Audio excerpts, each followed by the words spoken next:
Avant tout, il s'agit vraiment de se dépouiller de toute connotation qu'on a face à n'importe quel. Donc, il s'agisse de la solitude, de l'amour, de l'égoïsme, peu importe.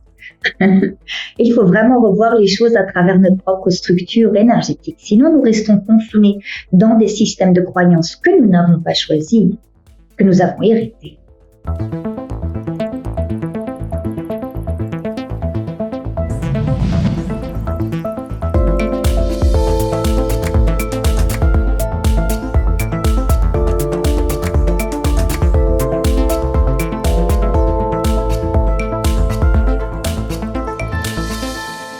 Salut les curieuses, salut les curieux. Aujourd'hui, j'ai la chance d'avoir rendez-vous avec Nasrine Reza, accompagnatrice, conférencière, auteure, chanteuse, créatrice de la méthode appelée Nutri-Émotion, passionnée par le bien-être, la santé, la spiritualité, la science, mais également hautement sensible.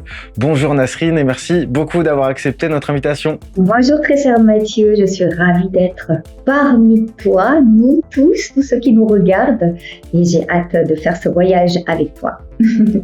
Eh ben, ravi de t'accueillir. J'ai cité beaucoup de casquettes et d'étiquettes te concernant, mais le tout étant plus que la somme des parties, cela met directement en avant le fait que tu n'es pas résumable à l'une d'entre elles et qu'on pourrait en donner beaucoup d'autres sans pour autant parvenir à te cerner totalement. Ce qui est, tu en conviendras, une très bonne chose. J'aimerais également présenter Gaëtan qui sera en régie durant toute l'émission. Nous allons commencer, si tu veux bien Nasrine, par explorer ensemble ce que j'ai baptisé les 3 étapes. Je vais les résumer brièvement, puis nous développerons ce qu'elles peuvent bien représenter ou non dans ton parcours de vie. Donc ce que j'ai appelé l'étape 1, c'est celle du décalage total, où on se demande bien ce qu'on fout là. On se sent seul, potentiellement fou, puisque soit le monde est fou, soit c'est nous qui sommes fous, et pour résumer ça, généralement on dit qu'on se sent extraterrestre. L'étape 2, c'est celle où une ou plusieurs étiquettes viennent se coller sur le front d'une personne pour expliquer ce décalage de façon rationnelle et plus ou moins scientifique. À ce moment-là, on change de paradigme puisqu'on se sent pas seul, pas fou, mais bien extraterrestre à l'endroit où on fait partie d'une tribu d'extraterrestres nommés hypersensibles, surdoués, autistes et j'en passe.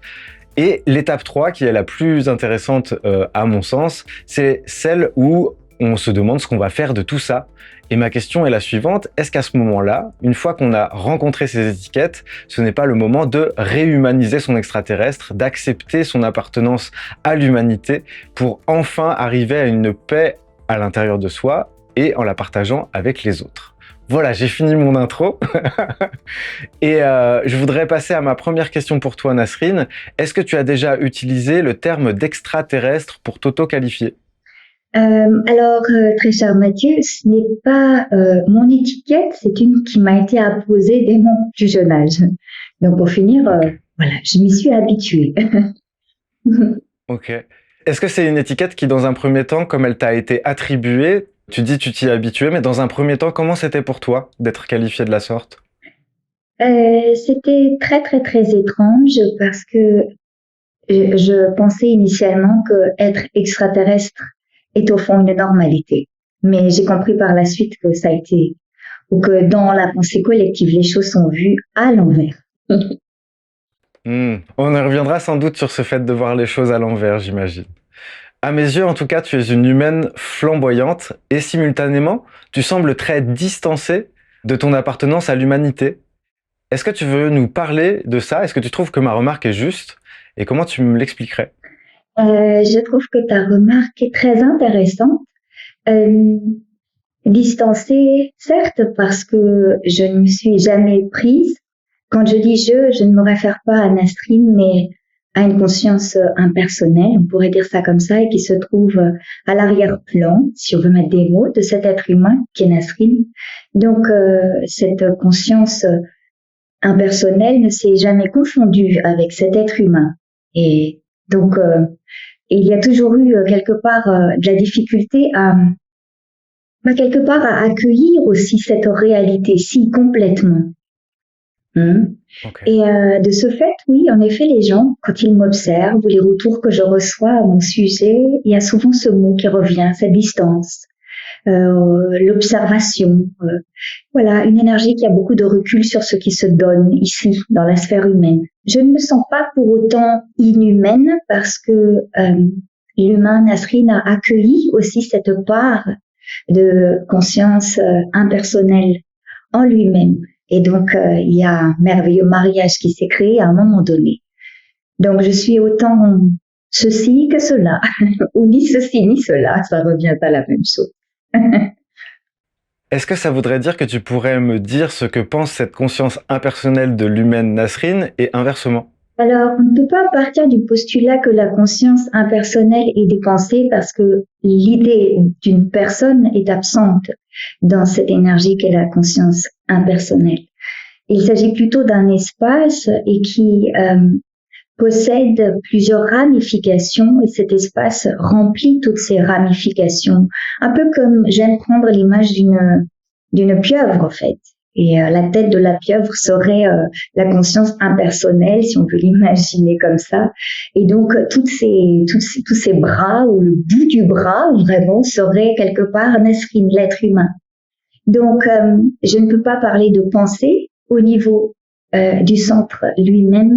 Je peux seulement me faire une idée en tant qu'être humain de ce qu'est cette conscience impersonnelle, bien que tout ce que je pourrais dire à son sujet est fondamentalement faux parce que ça dépasse la dualité. Mais sans dualité, je ne peux pas m'exprimer ici. Il est là le grand paradoxe. Donc les choses se rejoignent ou sont la même chose fondamentalement, mais elles ne peuvent pas être exprimées plus que tant en mots. Donc la conscience impersonnelle ne pense pas, elle est. Ouais. Je reçois ce que tu me dis avec d'autant plus d'enthousiasme que cette image que tu viens de citer de la pieuvre, il y a moins d'une semaine, je l'utilisais pour exprimer exactement la même chose que toi. Ça me fait, tu sais, on aime bien les moments comme ça de coïncidence. Il y a tout mon être qui fait oui, de façon complètement pas du tout rationnelle ni raisonnable, mais je m'en fiche. Ça me fait plaisir que cette image-là soit partagée d'une certaine façon. Une autre question pour toi, est-ce que les 3 étapes que j'ai citées plus haut te parlent à titre personnel ou pas du tout? Oui, me parle quand même. Certes, l'idée de ne pas savoir ce qu'on fait ici, de se sentir extraterrestre, Nasrine l'a vécu de près.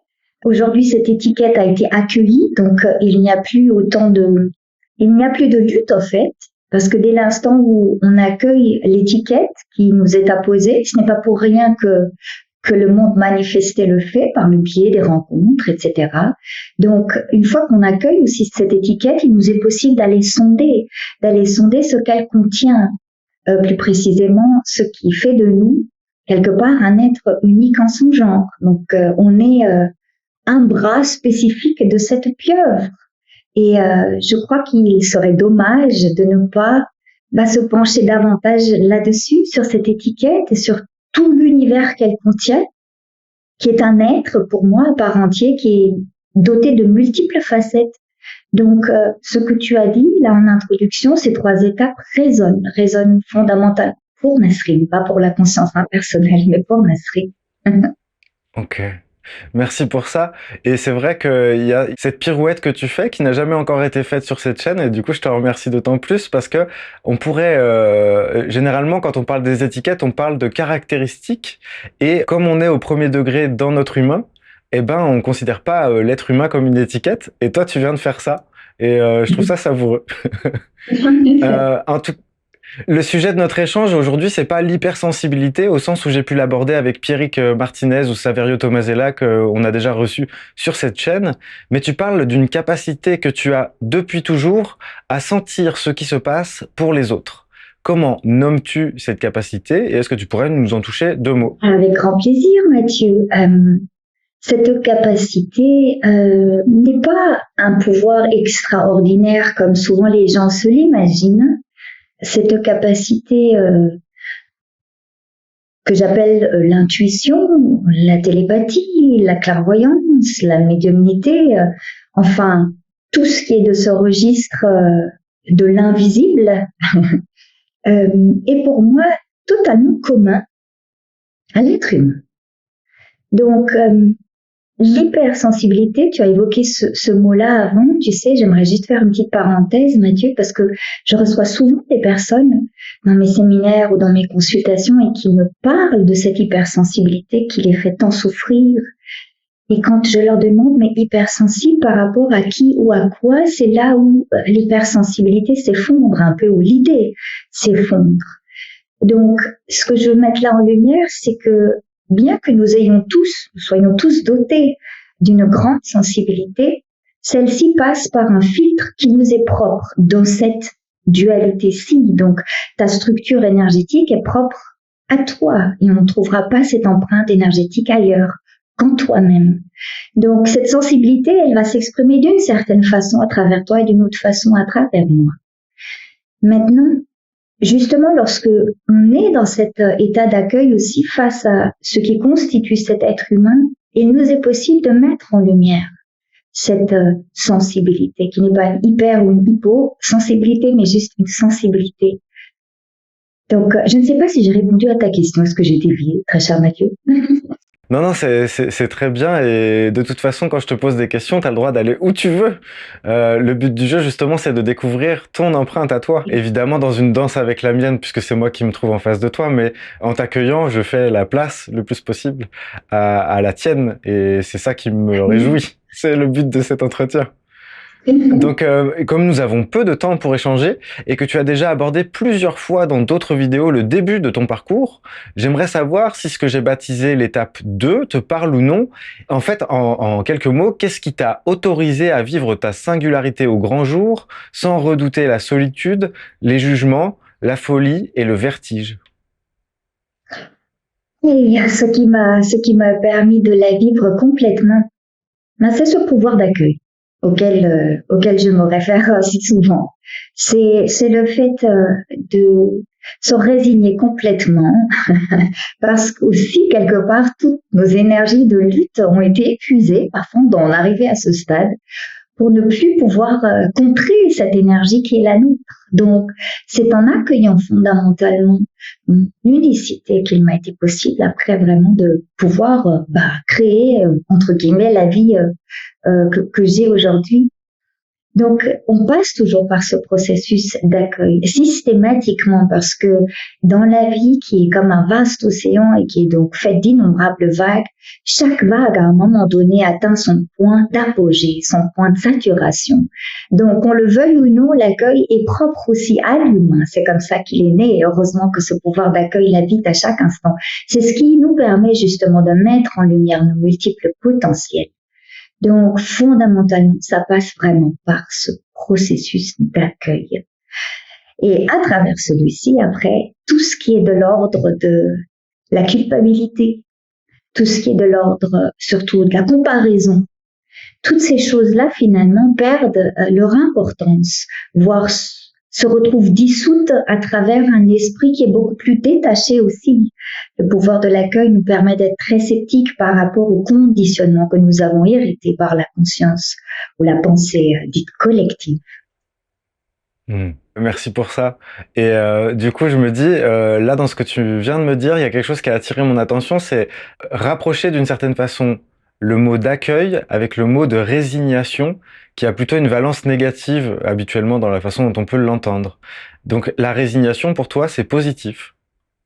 Absolument, oui. Okay. Ça a une valeur absolument positive. Parce que finalement, si j'observe la vie avec un peu de recul, j'observe que l'être humain est au milieu de ce vaste océan qu'est la vie. Il a beau se dire, parce qu'il vit la vie à travers une forte dualité, chacun a son propre degré de dualité, mais il a beau se dire, ah, je peux éviter telle vague, mais on ne le peut pas fondamentalement, parce qu'on est baigné dans une énergie qui orchestre ces mouvements et qui nous porte avec grâce si on se résigne au mouvement. Si je me résigne à la vague qui m'apparaît maintenant, là seulement je peux découvrir où est-ce qu'elle va m'amener. S'il n'y a pas de résignation, je risque de stagner, c'est faux de le dire comme ça, mais peut-être de rester bloqué, figé dans la situation dans laquelle je me trouve et qui, par moments, peut terriblement me faire souffrir aussi. Donc la résignation est vraiment une voie de libération. En fait, son pendant, ce serait l'obstination pour toi? En face, l'énergie contraire? Ah oui, on pourrait dire ça. On pourrait dire ça, Ok. mais les deux énergies, puisqu'on est dans un monde duel, les deux énergies sont nécessaires. Donc le pouvoir de l'accueil n'exclut pas l'obstination. Le pouvoir de l'accueil dit oui aussi à l'obstination. Elle est nécessaire pour faire croître la vague, pour que je puisse atteindre plus rapidement même ce point d'apogée, ce point de saturation. Ok. Ouais, super. Et d'ailleurs, ma question suivante est un peu en retard par rapport à la façon dont on débute cet entretien. T'as été plus vite que moi. J'allais te dire, pour moi, oser sa singularité, c'est avoir conscience d'être seul au monde. Et donc, qu'est-ce que tu penses de cette affirmation? Oui, je dis souvent, il n'y a que toi dans tout ce que tu perçois. Je comprends à travers ce que tu dis, ce vers quoi tu veux pointer quand tu parles de cette solitude. En effet, nous sommes des êtres uniques au monde et notre manière d'aborder le monde manifesté, même le fait de se retrouver face à ce monde manifesté peut vraiment amener à ce sentiment de solitude. On est seul, en effet. On peut recevoir des conseils, des béquilles, mais c'est nous qui marchons. C'est nous qui devons marcher. Nous marchons seuls, du début à la fin, dans cette sphère-ci. Ouais. Et justement, j'avais une question plus pratique, parce que j'ai beau avoir compris ça, à titre personnel, j'éprouve encore aujourd'hui une certaine gêne lorsque je suis en présence en étant seul. Les moments de balade en solitaire, par exemple, sont pour moi un mélange de stress et de joie imbriquée. Est-ce que tu aurais des conseils à donner pour les gens qui, comme moi, ont du mal à être en présence seul? Alors, je crois qu'il est toujours important, a priori, de s'entretenir avec un terme comme la solitude, l'anxiété, parce que nous avons contextualisé, ou ces mots ont été contextualisés par un conditionnement collectif. Il y a donc souvent des connotations négatives ou positives. Et donc, nous avons des penchants naturels, mais qui ne sont pas forcément les nôtres et qui nous poussent à aller plutôt vers ou essayent de nous empêcher d'aller vers cette solitude. Donc, je crois qu'il est a priori important de prendre ce mot, la solitude, et de s'asseoir quelque part avec elle et déjà d'observer c'est quoi la solitude pour moi Mathieu, pour ma structure énergétique, comment est-ce que ce mot résonne. Ça, pour moi, c'est la toute première étape. Avant d'aller mettre quoi que ce soit en pratique, ce sera vraiment déjà de s'asseoir avec ce mot. Et puis aussi d'observer peut-être la chose suivante, c'est que il y a, du moins, pour ce que j'ai pu observer, une connotation assez négative par rapport à la solitude. Pourtant, la solitude est une précieuse alliée parce que elle nous permet, pour moi en tout cas, nos plus belles révélations. Donc, la solitude veut dire quoi fondamentalement pour moi? Ça veut dire être complètement disposé et disponible intérieurement. La solitude, au fait, est un pont entre ce que je suis, peu importe ce que cela englobe, et ce qu'est ce monde manifesté ou ce que j'expérimente à un moment donné dans ce monde manifesté à travers mon corps, mon mental ou mon système émotionnel. Donc, elle crée vraiment ce pont entre moi et moi-même, moi et le monde. Et si je veux comprendre comment je, en tant que singularité, s'y fonctionne, et si je veux comprendre la relation que j'entretiens aussi avec le monde, il me faut être dans cette énergie qui est la solitude. Donc pour moi, la solitude, c'est un pont. C'est pas quelque chose qui isole. La solitude ne veut pas dire que je suis coupée du monde. La solitude me permet d'avoir un pont, une relation bien plus ancrée et solide avec ce que je suis. Et quand cette relation est là, alors je peux m'ouvrir davantage au monde encore. Donc la prochaine fois que, je sais pas, lorsque tu vas te promener, très cher Mathieu, peut-être tu peux prendre cette solitude avec toi et lui dire, à travers cette promenade, au fait, on va pouvoir discuter ensemble. Tu vas pouvoir me dire en quoi est-ce que tu peux m'aider dans mon cheminement ici en tant qu'être humain. Qu'est-ce que tu as à m'apporter comme message, très cher solitude? Donc ce serait là mon invitation. Mais avant tout, il s'agit vraiment de se dépouiller de toute connotation qu'on a face à n'importe quel. Donc il s'agisse de la solitude, de l'amour, de l'égoïsme, peu importe. Il faut vraiment revoir les choses à travers notre propre structure énergétique. Sinon, nous restons confinés dans des systèmes de croyances que nous n'avons pas choisis, que nous avons hérités. Très intéressant. Du coup, oui, ça pousse au dialogue intérieur avec pour but de découvrir derrière ce qu'on sait déjà, qui est plutôt aiguillé par plusieurs automatismes et c'est multifactoriel évidemment. Et je pense qu'à l'intérieur de l'avis qu'on a déjà sur les choses, on a un truc qui pointe qui est déjà relié à cette solitude.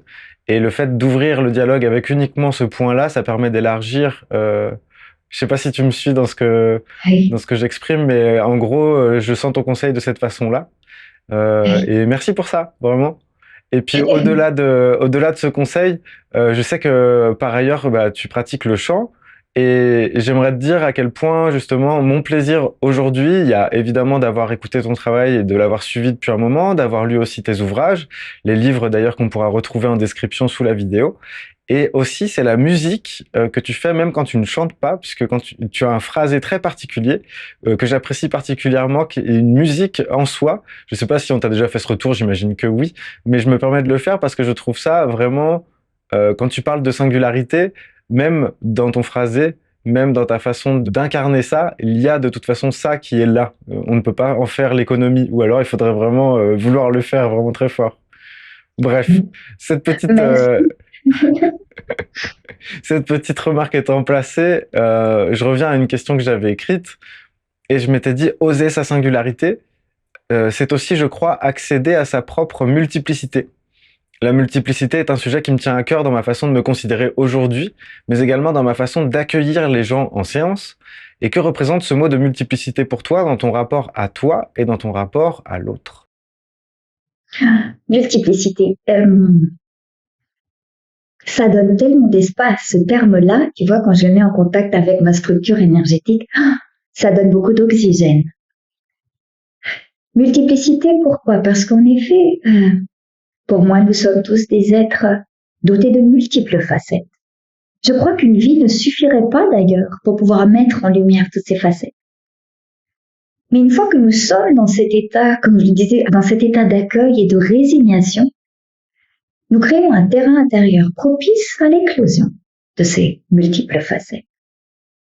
Je trouve que, tu sais, souvent les gens ont parfois tendance, je dirais, à s'accrocher à certaines étiquettes, parce que le conditionnement collectif a déterminé que ces étiquettes étaient hautement précieuses, la gentillesse, l'empathie, l'écoute de l'autre, etc., etc., non à l'égoïsme. Et lorsque on remet en question toutes ces étiquettes qui nous ont été apposées par le conditionnement collectif, ben, toutes ces étiquettes finalement tombent. Ces étiquettes, à travers quelque part cette libération, on se retrouve dans un espace qui est libre, libre de toute connotation, où ce qui est juste et bon pour nous maintenant peut devenir complètement faux l'instant d'après.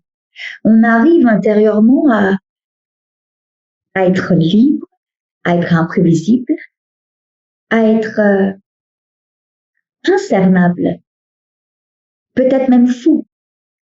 J'ai vraiment envie de l'exprimer comme ça parce que quand on goûte vraiment à toutes ces multiples facettes, c'est parfois difficile pour l'autre parce qu'il ne sait pas sur quelle étiquette se reposer.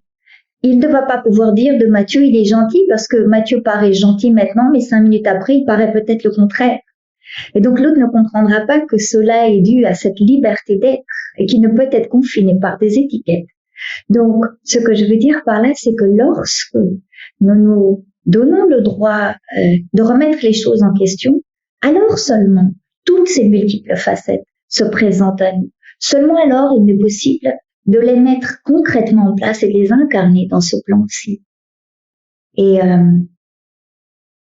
pour moi, c'est quelque part une expression de l'amour, un amour sans raison.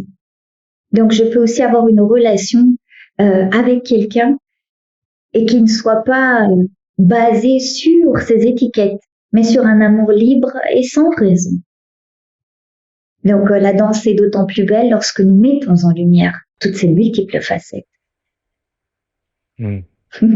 Ouais, merci pour ça. J'ai envie d'ajouter deux choses. J'espère que je les ai pas perdues.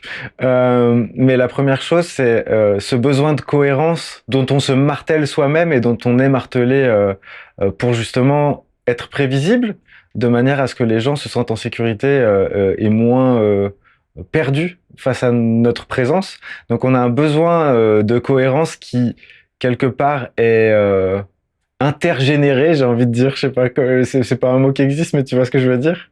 Et Oui, de dire que c'est vouloir tenir la cohérence dans ses mains, c'est vouloir la maîtriser pour moi.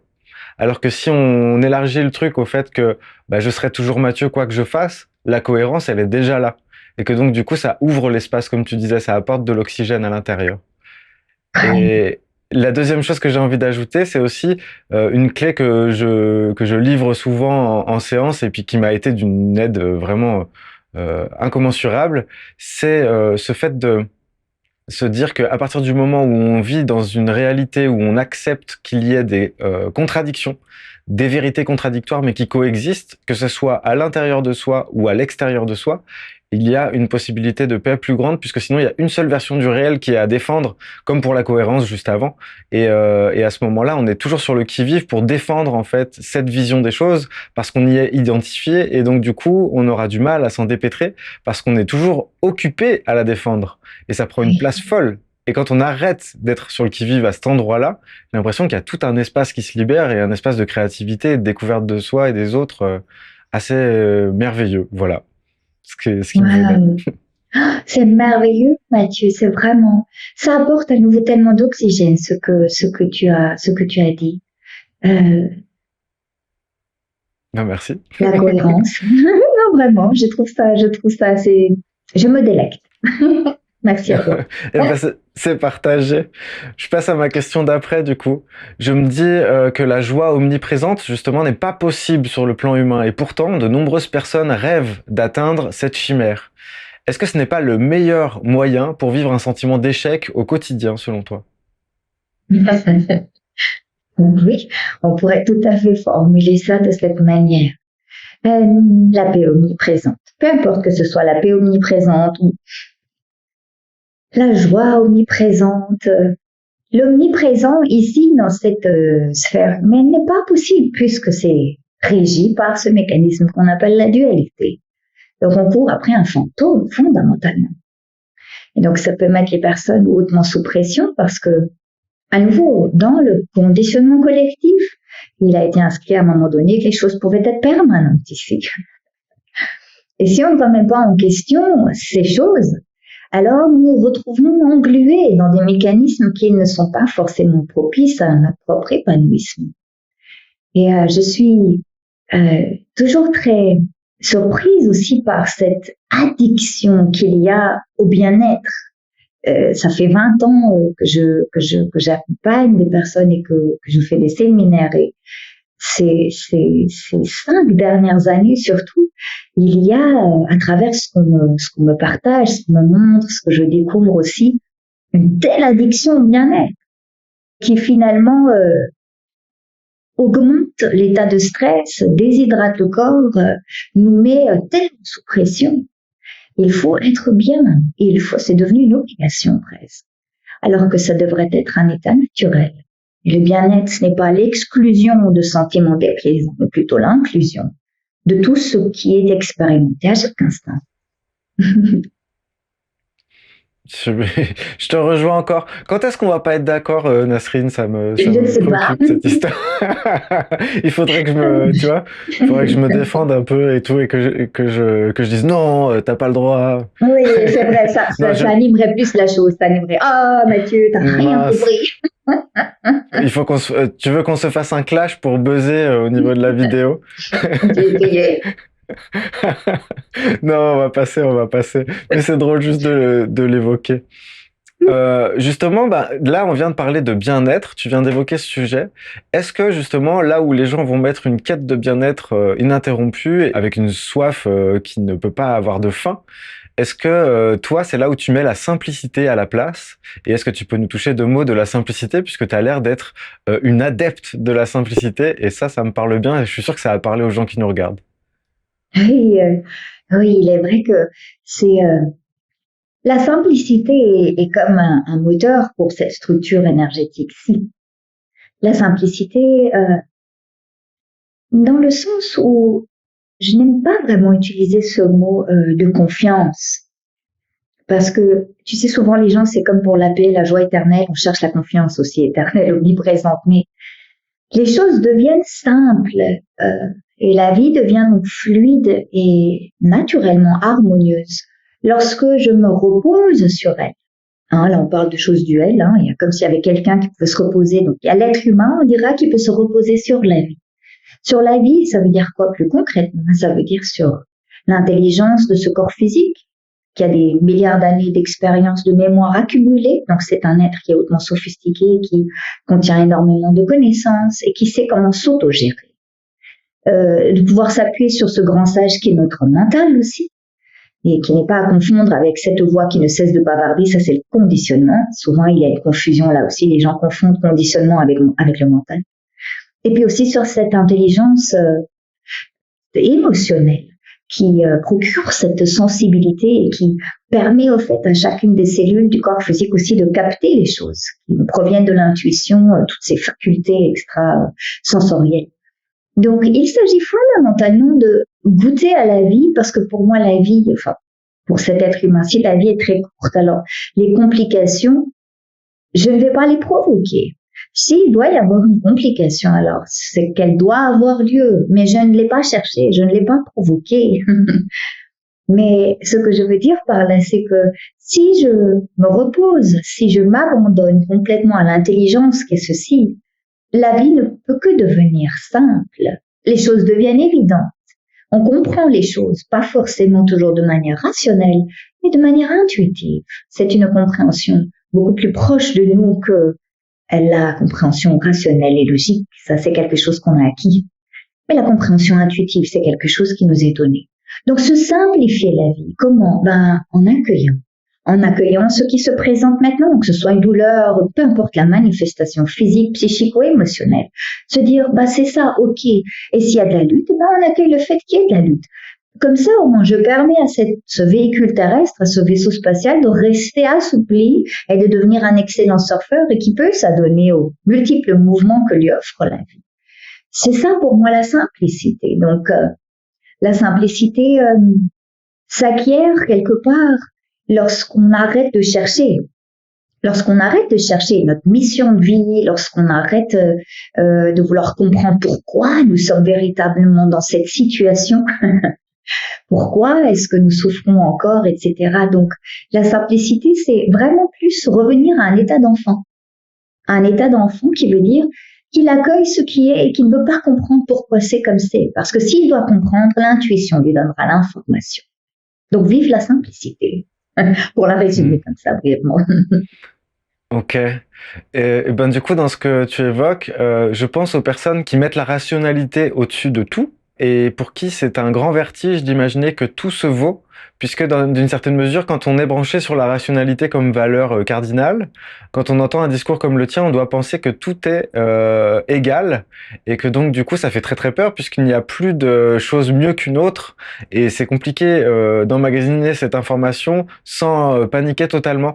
Quel discours tu aurais face à une personne qui serait dans ce positionnement-là? Je lui dirais, je l'inviterais à continuer vraiment, c'est là le choix de changer, à explorer complètement ce qu'est cette rationalité.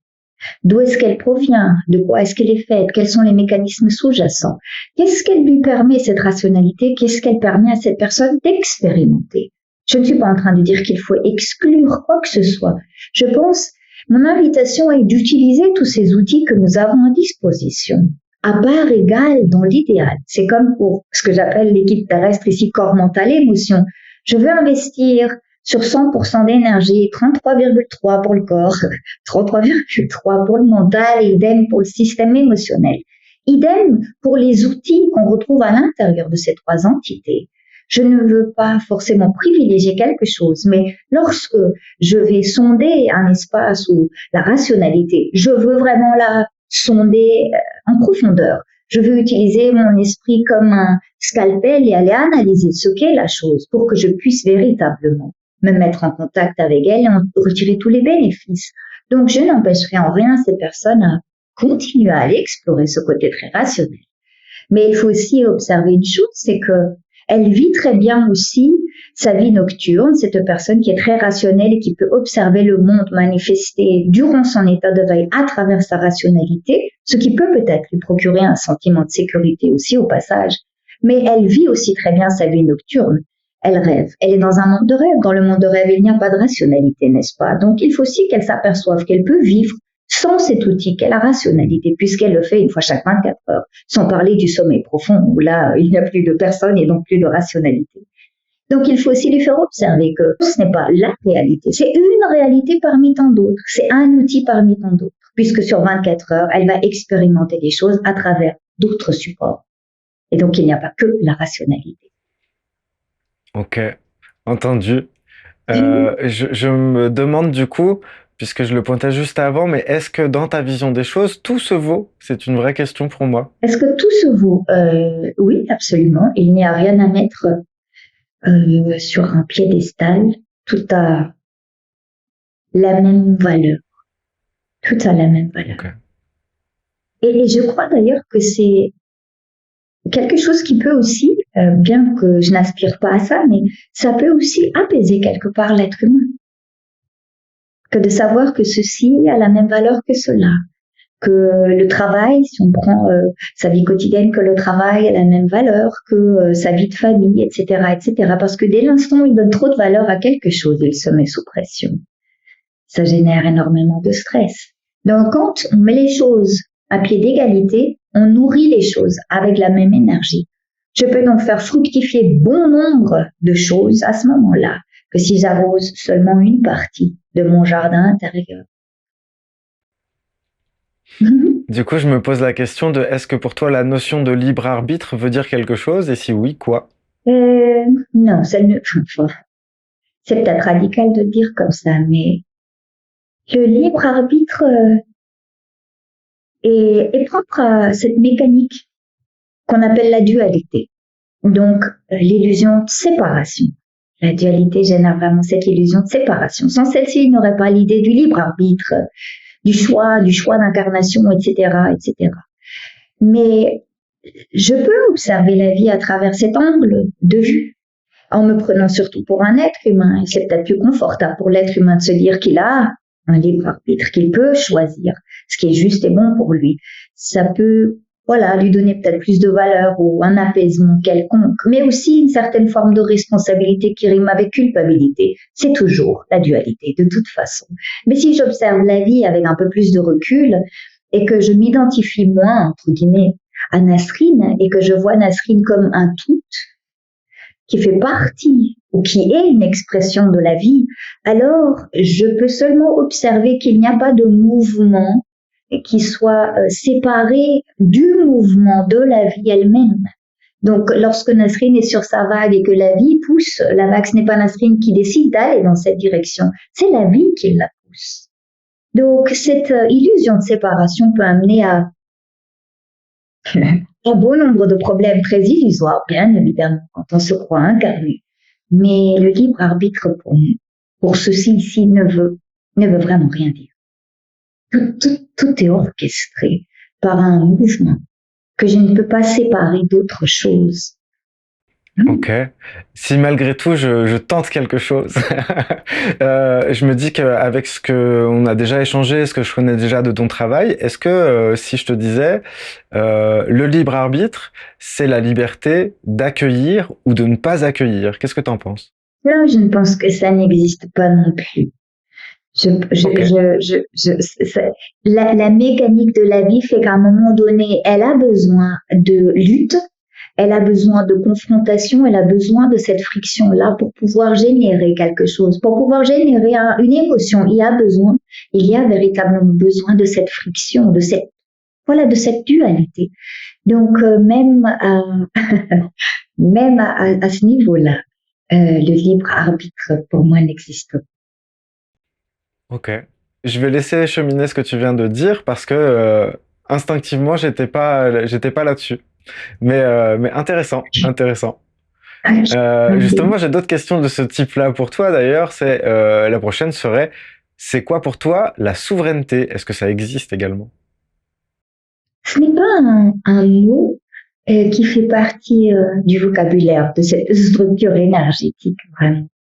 La souveraineté. Euh, ça ne résonne pas véritablement. Ok. Je t'avoue honnêtement. C'est ok, il n'y a pas de souci. C'est une réponse qui est tout à fait valable. Et, euh, et la suivante, après j'arrête avec les c'est quoi pour toi, mais j'aime bien de temps en temps avoir Ah une oui, petite c'est très une amusant. phase comme ça. C'est quoi pour toi l'objectivité? Est-ce que ça existe? Dans ce plan-ci, non. Euh, parce que tout passe par ce filtre que nous sommes. Pour pouvoir goûter à l'objectivité, pour moi, on devrait effacer complètement notre ego. Ego, je veux dire par ego, euh, l'illusion de séparation, et donc cette structure-ci, en fait, cette structure énergétique. Donc, dans cette sphère-ci humaine, pour moi, l'objectivité n'existe vraiment pas. Tout est toujours interprété, tout passe toujours par notre filtre. Mm-hmm. Hmm. On est tout Donc, en piégé, quoi. et justement, ça te fait quoi qu'est-ce que tu ressens quand tu es branché là-dessus, à cet endroit, où tu ne peux pas faire autre chose qu'être avec tes filtres en train de percevoir? Est-ce qu'il n'y a pas une frustration à cet endroit-là pour toi? Non, je crois qu'il ne s'agit pas d'une frustration, il s'agit quelque part euh, d'une fidélité face à ce que cela a comme capacité de perception. Je crois que c'est plutôt ça, en fait. C'est de respecter qu'à travers ici, ça aura un point de vue et donc une réalité qui sera propre à cette structure énergétique. Je ne dis pas qu'on ne peut pas la modifier un peu, mais le corps même de la structure énergétique ne peut pas, pour moi, être changé ou dissous. Donc il ne s'agit pas d'une frustration, mais plutôt voilà, d'une notion de fidélité à ce qui se donne à Hmm. travers ceci. Ok. Je te fais une proposition que t'es pas obligé évidemment d'accepter, mais je me dis qu'on parle de structure énergétique, tu parles de la tienne, tu parles de ben, ta possibilité d'aller voir celle des autres avec la tienne. Tu es obligé de passer déjà par tes filtres, j'imagine, pour aller contacter celle des autres. Et qu'est-ce que ça donne quand la structure de Nasrine se branche sur celle de Mathieu? Alors, d'aller faire ce grand ou ce saut intuitif à travers la structure de quelqu'un d'autre, ce que ça donne, déjà, ça donne de l'émerveillement. Ça donne de l'émerveillement parce que quand il n'y a plus autant d'identification à ceci, alors il nous est possible d'aller voir la vie à travers un autre point de vue. Donc je ne peux pas plus que tant changer cette structure-ci, et donc mon point de vue sur la vie restera à peu près cela, mais je peux avoir un autre point de vue à travers une autre structure énergétique. Et c'est ce qui m'émerveille à chaque fois, parce que je me dis ô combien il est précieux d'avoir des êtres humains qui ont cette singularité, qui ont un point de vue spécifique sur le monde manifesté. Et je peux voyager à travers leur point de vue pour aller voir ce monde manifesté à travers d'autres yeux. Donc je ne peux pas changer ma structure énergétique, mais je peux voyager à travers d'autres yeux. Et ce qu'il y a de merveilleux dans la structure énergétique de Mathieu, ce qui me touche beaucoup, c'est cette capacité à être autant dans l'intuition que dans un esprit très scientifique et critique de la chose. Il y a comme l'image de quelqu'un qui va regarder les choses au microscope et qui veut comprendre le moindre mouvement de cette petite particule. Pourquoi est-ce qu'elle va là? Et en même temps, il y a quelque chose d'autre qui veut avoir la grande image et qui ne s'intéresse pas tant aux petits mouvements, mais plutôt à quelque chose d'autre, de beaucoup plus puissant, peut-être de plus divin, qui régit tout cela, et qui veut en même temps, et c'est ça qui est très paradoxal en Matthieu, je trouve, et qui veut en même temps aussi maintenir ce mystère. Donc quelque part, Mathieu, c'est comme si on avait deux. Il y en a un qui est l'explorateur, qui est le grand aventurier. Là, il adore l'aventure. Et il veut aller comprendre pourquoi ça fonctionne, mais en même temps, il y a cette autre part en lui qui dit non, mais moi, je préfère le mystère. Donc, il y a ces deux énergies qui se chevauchent de très près et ça donne un grand espace d'observation et d'accueil. Autant pour le côté très scientifique et peut-être même contrôlant et qui a besoin et envie de contrôler certaines choses, qui a besoin de ça. Autant pour cet autre espace qui a besoin de beaucoup plus de liberté et qui a envie de se laisser surprendre par la vie, même si c'est effrayant par moments. Mais la solitude, je ne comprends pas quand tu m'en parlais avant, tu vois, très cher Mathieu, parce que si on observe Mathieu durant sa vie, c'est une énergie très solitaire. Et il n'y a pas tant de béquilles là autour, il n'y a pas tant de Mathieu sera peut-être pas dans son énergie comme ça automatiquement aller solliciter je ne sais qui lorsqu'il a besoin. C'est une introspection qui se fait, c'est beaucoup avec soi. Et donc, je ne comprenais pas pourquoi tu me parlais de cette solitude, parce que pour moi, elle est très présente dans ta vie. Enfin, excuse-moi, je ne voulais pas trop m'étaler, mais... Non, mais c'est moi qui te pose la question, je te remercie, c'est un cadeau, c'est chouette. Merci pour ça. Et est-ce que justement, ce qui m'intéresse aussi à travers ça, c'est est-ce que quand tu reçois des gens ou quand tu fais des séminaires, des formations, des conférences ou des séances individuelles, est-ce que tu procèdes de la sorte pour avoir certaines réponses? Est-ce que tu le fais intérieurement? Est-ce que tu le partages avec la personne? Est-ce que tu te l'autorises pas sans lui demander la permission? Je sais pas. De transmettre des informations. Oui, mais de te brancher à l'endroit où la personne perçoit dans ton ressenti comme tu viens de le faire avec moi. Alors, c'est quelque chose qui se fait naturellement. Parce que nous ne sommes pas séparés de toute façon les uns des autres. Donc, d'aller faire ce saut intuitif à l'intérieur de l'autre, c'est quelque chose c'est un mécanisme très naturel. Après, je ne vais pas ou je ne sais pas si je vais parce que tout s'orchestre à chaque instant et donc il n'y a pas de principe qui va dire mais Nasrine, tu ne vas pas transmettre telle information à telle personne ou tu vas seulement donner des informations si on te les demande. Donc il n'y a pas de règle là-dessus. Je ne sais jamais comment ça se donne. Ok. Ouais, ça se fait sur le moment, de la façon dont ça se fait. C'est un mélange de ta perception, toi qui vas faire un petit tour avec les yeux de l'autre dans ta perception quand même, et tout ça mélangé qui donne le moment que tu partages avec les gens. C'est ça, c'est une danse. C'est une danse avec tous ces différents univers. C'est une danse cosmique. Ok, j'avais le mot de soupe, mais c'est beaucoup mieux danse. C'est plus joli. La soupe, c'est pas très sexy. Euh, du coup, tu me disais tout à l'heure que tu accueillais bon nombre de personnes qui se disaient elles-mêmes hypersensibles. Et c'est drôle parce que donc j'ai déjà reçu Saverio Tomasella, je ne sais pas si tu le connais, mais qui s'intéresse beaucoup à ce sujet-là et qui est concerné par ce sujet-là également. Et en fait, dans la façon dont on peut se déclarer hypersensible, comme tu le disais tout à l'heure, souvent c'est relié à une douleur dans son rapport au monde.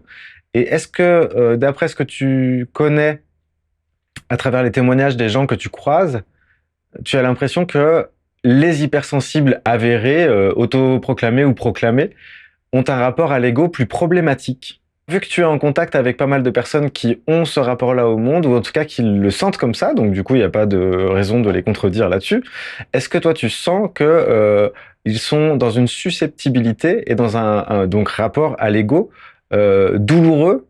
Et est-ce que tu veux nous en parler? Mais c'est vraiment pas une obligation. L'hypersensibilité est un vaste sujet. Et Oui. aussi, ça dépend toujours aussi, tu vois, de l'histoire de la personne. C'est-à-dire de comment est-ce que l'idée même d'être hypersensible, elle ne nous tombe pas comme ça du ciel.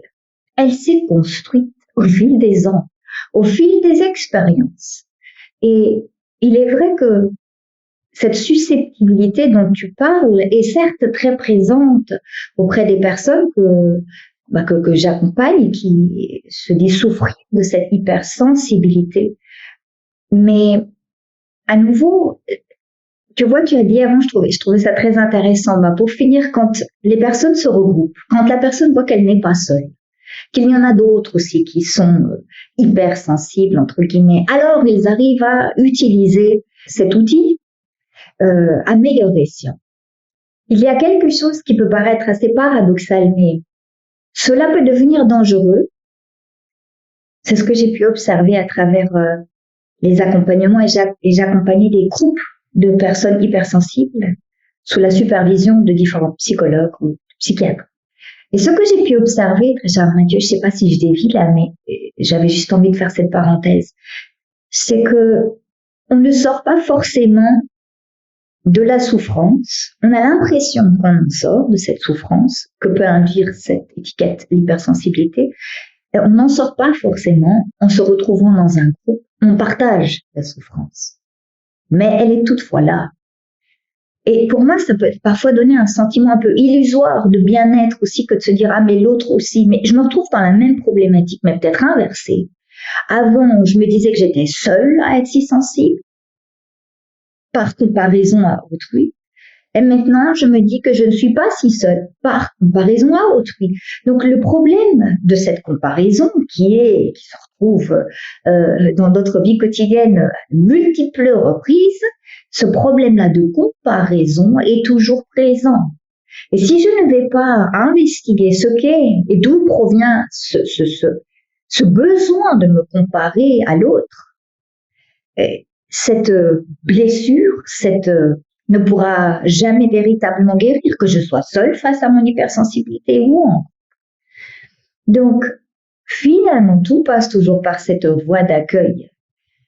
Mais la voie d'accueil abolit l'idée d'une normalité parce qu'elle n'existe pas. Abolit vraiment l'idée de... D'ailleurs, le jour où on se rendra compte que la normalité est hautement dangereuse, on arrêtera de l'applaudir bêtement. Donc, je ne sais pas si ça va dans le sens, là, très cher Si, Mathieu, bien sûr, bien sûr. Comme je te dis, moi, je prends je prends ce qui résonne pour toi, sans trier, si tu veux. Mon avis personnel, des fois, je vais le donner parce que ça me fait rebondir, mais j'ai aucunement l'intention de te dire, tu réponds à côté, tu réponds là où t'es, c'est bien l'intérêt de ce qu'on partage. Donc, merci pour ça, vraiment. Et d'ailleurs, il y a deux chemins qui s'ouvrent devant moi là tout de suite.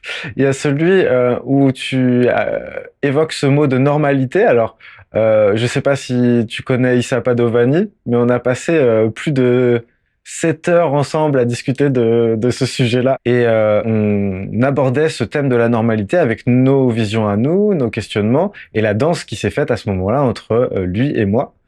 Et pour le coup, je me demande, vu que tu mets ça sur le tapis, est-ce que tu voudrais qu'on fasse une petite parenthèse où on parle de ça? Est-ce que ça t'irait? Avec plaisir, très cher Mathieu. Bon, ok. Parce que là-dedans, en fait, il me semble qu'il y a quelque chose d'intéressant. Ta manière de voir les choses par rapport à cette normalité, ça me questionne. Comment tu abordes ça? Pour toi, c'est une illusion, point? Ou est-ce qu'il y a quelque chose de plus à en dire? La normalité est une illusion. Si on regarde les choses à travers le monde du rêve, oui.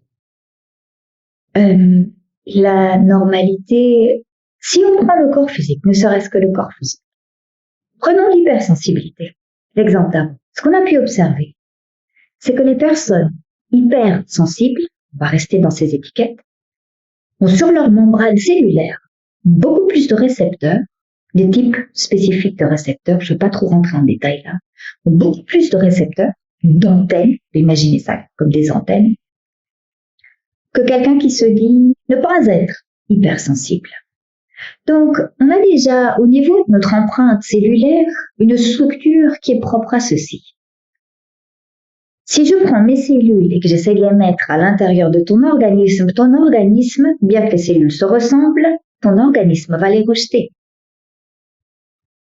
Ce que je veux dire par là, c'est que s'il y avait une base fondamentale à la normalité, je pourrais faire ce transfert-là de cellules. Ce serait égal ici et là. Mais il y a quelque chose qui est déjà intrinsèque à la structure biologique de ce corps physique qui dit que c'est différent de tout autre.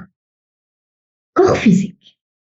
Donc, si on observe déjà juste les choses à travers cet angle de vue, on s'aperçoit que bien que nos corps physiques se ressemblent, hein, tous un nez, etc., la structure fondamentale au niveau ici cellulaire, mais au niveau génétique et épigénétique, est hautement spécifique, propre à chacun.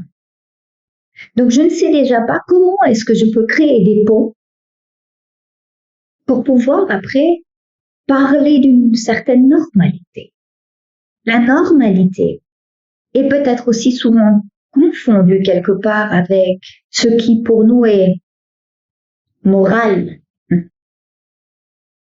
ce qui entre dans le registre là de la morale.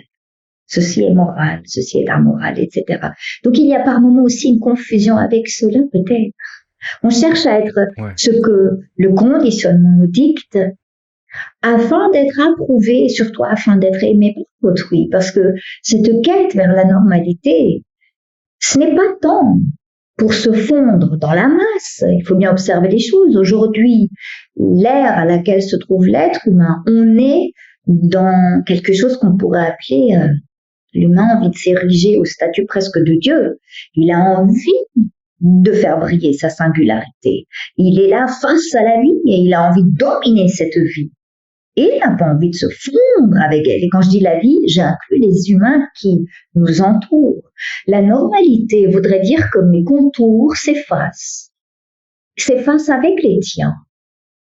Qu'il n'y ait plus de distinction possible. Or, ça va totalement à l'encontre de la dualité, de la mécanique de la dualité. Donc il faut aussi observer une chose, c'est que c'est très paradoxal. Fondamentalement, quand les gens cherchent la normalité, ils cherchent à être aimés. C'est ce qu'ils nous disent quelque part, au plus profond d'eux-mêmes. Ils nous disent, je veux créer un pont avec l'autre pour que je puisse être reconnu par l'autre, pour que je puisse être vu et aimé par l'autre, pour que je puisse me sentir bien dans une communauté, pour que je puisse interagir avec le monde. Et la normalité peut être très dangereuse quand on s'engage sur cette voie-là, parce que finalement, il faut mettre à l'arrière-plan cette singularité-ci pour pouvoir se fondre avec autre chose et qui ne correspond pas forcément à un terrain propice à notre propre évolution. Donc, il y en aurait des choses, je comprends pourquoi tu as passé des heures à en parler. Ah oui, bah là, dans ce que tu m'évoques, déjà, bah voilà, oui, je te suis et c'est intéressant comme éclairage. Et là où j'en suis de ma réflexion vis-à-vis de tout ça et de mon ressenti de tout ça, c'est qu'en fait, la normalité donne l'illusion d'une objectivité, justement. Ça rejoint un autre terme qu'on a déjà cité, et que dans cette objectivité que l'on pense partager, il y a le fait de ne pas être seul au final, et que du coup, c'est très rassurant. En fait, c'est un peu artificiel et c'est presque, je dirais, instinctif, parce qu'il faut ne pas avoir conscience de cette quête pour qu'elle soit valable. Parce que si on est consciemment en train de faire cette recherche, je crois pas que ça marche. On peut pas se faire des blagues aussi fortes, je pense. Mais donc il y a ce désir d'objectivité dans la normalité, je crois. Comme ça, on vit tous dans le même monde, on a tous les mêmes règles, on sait ce qui est pas bien, ce qui est bien, comment il faut dire, comment il faut pas dire, comment il faut se comporter, pas se comporter, etc., etc. Et oui, c'est là où intervient la manipulation des masses. Ce n'est pas possible s'il n'y a pas de normalité, n'est-ce pas? Si chaque être humain goûtait à sa singularité et à cet être libre qu'il est totalement imprévisible, tout le système s'effondrerait. Et en même temps, si tout le monde le faisait en même temps, même moi j'ai peur. C'est ce que je souhaite au fond, mais même moi j'ai peur de ça. C'est impressionnant hein, de se dire, si on joue avec l'idée, là pour moi c'est la panique qui se saisit de tout le monde en même temps, mais de façon différente du coup en plus. Oui, oui, ce serait des univers, dans des univers, dans des univers, dans des univers. Oui, oui. Difficile à imaginer, n'est-ce pas? Oui. Oui, on a été trop programmés. On a été trop programmés. On est resté dans notre case. Mais ça a beau soulever quelques peurs, c'est aussi avec, tu vois, une certaine joie que j'aborde ça. Oui. J'aime bien ces expériences de pensée-là. Et surtout, d'ailleurs, ça rejoint l'univers des hypersensibles, selon moi, puisque ils sont nombreux à dire qu'ils sont en porosité trop grande avec l'extérieur. Du coup, c'est bien que le fait de leur singularité leur échappe à ce moment-là. Ils ont des spécificités au niveau de l'intensité de leur ressenti, et pour autant, ils estiment que c'est dû à une porosité avec le reste du monde. Comment tu vois ça, toi? Aïe, je trouve, j'aime bien ce terme porosité, en fait. Tu vois, je vais prendre une image ici à nouveau au niveau de la cellule. La cellule, si elle n'a pas d'aquaporine, l'eau ne peut pas passer. Et j'aime observer, en fait, l'humanité comme un organisme. Hein? Donc, chaque être humain est comme une cellule ou une fonction a une fonction spécifique. Et ce qui est merveilleux, je trouve, à travers ces personnes qui possèdent cette extrême porosité, finalement, c'est qu'elles confèrent à l'humanité dans son ensemble une autre façon d'aborder le système émotionnel. Donc, pour que l'organisme humanité puisse être en santé, il faut une certaine proportion d'hypersensibles qu'on pourrait peut-être imaginer comme le système émotionnel.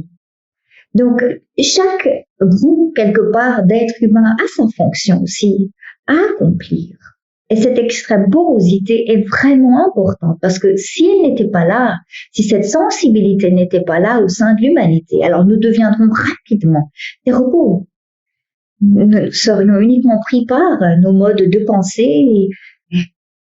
S'il n'y avait plus ce système émotionnel et qui se maintient debout grâce à ces personnes au niveau de la collectivité, s'il n'y avait plus cela, alors il n'y aurait plus d'humanité telle que nous la connaissons. Donc elles ont un rôle très important à jouer. Cette porosité est absolument fondamentale. S'il n'y a pas de porosité au niveau de la cellule, l'eau, l'énergie première du corps physique, ne peut pas pénétrer à l'intérieur de la cellule et les changements au niveau du noyau cellulaire, au niveau de l'ADN, ne peuvent pas se produire non plus. Donc, elles sont capitales. Capitale et capillaire, du coup. Écoute, je vois le temps qui nous est imparti touche à sa fin et même j'ai même un peu débordé sans m'en rendre compte. Je te prie de m'excuser. Mais justement, en plus, tu ouvres des choses qui déboucheraient sur des heures de discussion, donc on va s'arrêter là. Mais de toute façon, c'est prévu dans ces entretiens. À la fin, je suis toujours un peu frustré parce que c'est un tel plaisir d'échanger. Que du coup, quand ça vient à finir, il faut faire le petit deuil de la fin de discussion, tu vois. Et du coup, j'ai une dernière question pour toi qui est plutôt une question légère. C'est qu'est-ce qu'il y a de plus normal, de plus commun chez toi?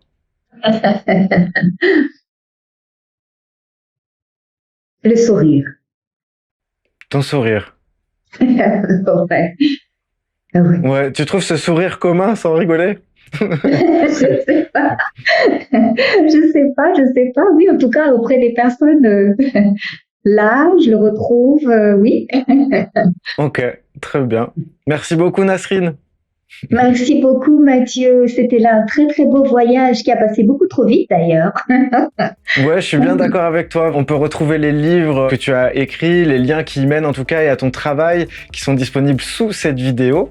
Et j'aimerais également remercier Gaëtan pour son aide précieuse, son soutien indéfectible. Et enfin, merci à toi d'avoir regardé cette vidéo.